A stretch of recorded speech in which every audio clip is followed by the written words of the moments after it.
Hi, Donna here from Gourmet or Good Enough. Today I'd like to share with you my recipe for double almond biscotti.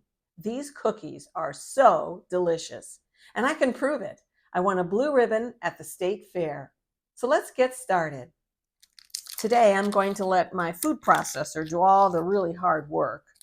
We take some almond paste and we're going to grate that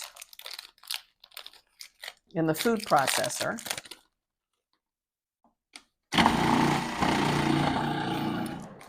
We take 1 stick of very cold butter, and I actually had this in my freezer.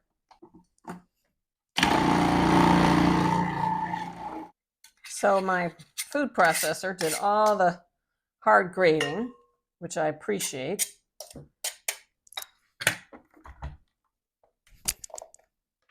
Get this in here.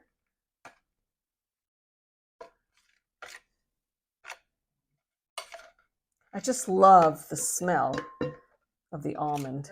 Then we add our flour, sugar, baking powder, and salt. Okay, and we're just going to finish by cutting everything in. Now, I have all the recipe amounts in the description. I have my oven preheating to 350. And I have lined a baking sheet with parchment paper. Okay, so now my mixture is nice and crumbly. And I'm going to add some toasted almonds.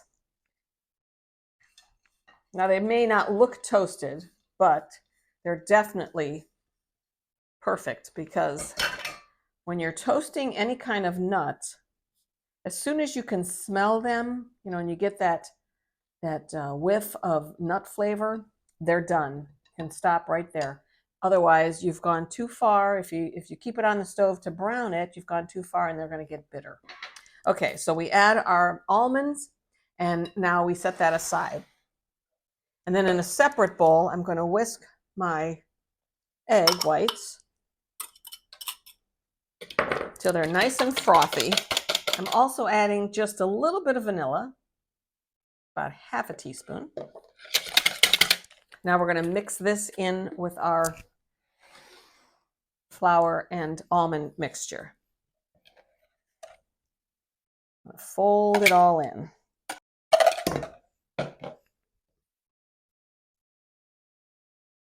Keep turning it over till all the flour is hydrated. Now we're going to turn this over onto a lightly floured surface.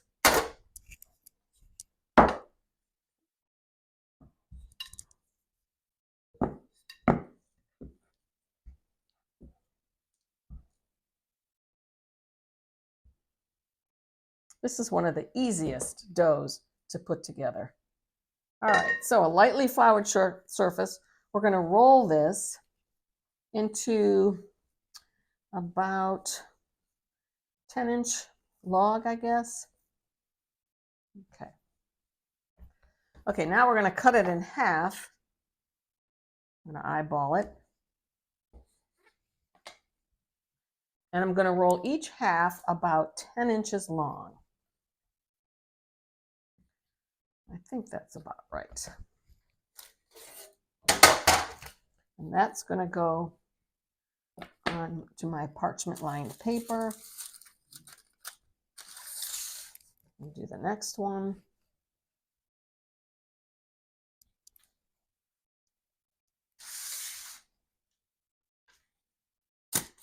Flatten it out. There you go. I'll show you what I'm doing here. It's going in the oven for 25 to 30 minutes, 350.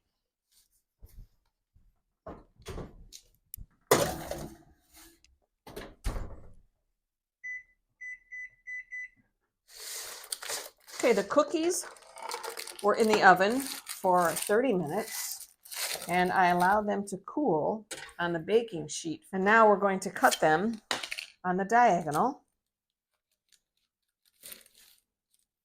That one's for the chef. Another piece of parchment paper. Okay, the last few, I like to cut them on the diagonal. Place them on the cookie sheet, cut side down.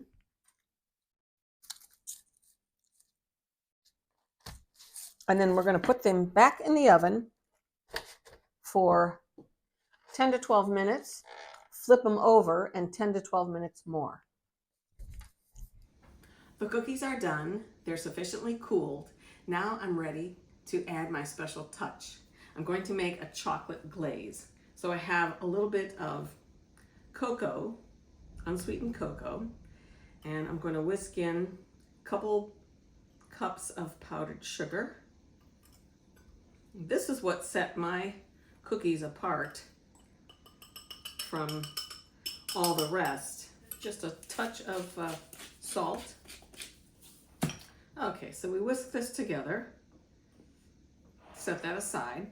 I have 2 tablespoons of melted butter. I'm adding 2 tablespoons of hot water and about a half a teaspoon of vanilla.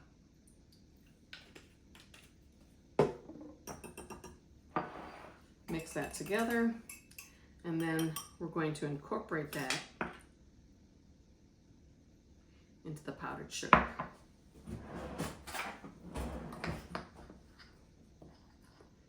And start slow, gradually mix that in there.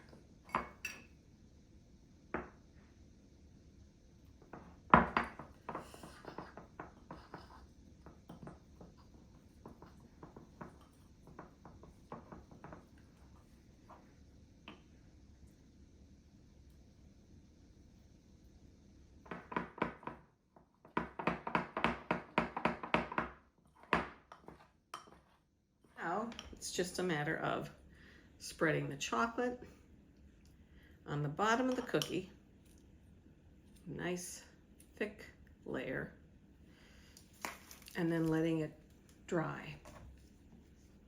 And I like to put it on the bottom because then you get a taste of that chocolate in every single bite. I'm going to allow these to set overnight. They store really well. You can keep biscotti cookies for about 2 weeks in an airtight container. But let's face it, they're not going to last that long.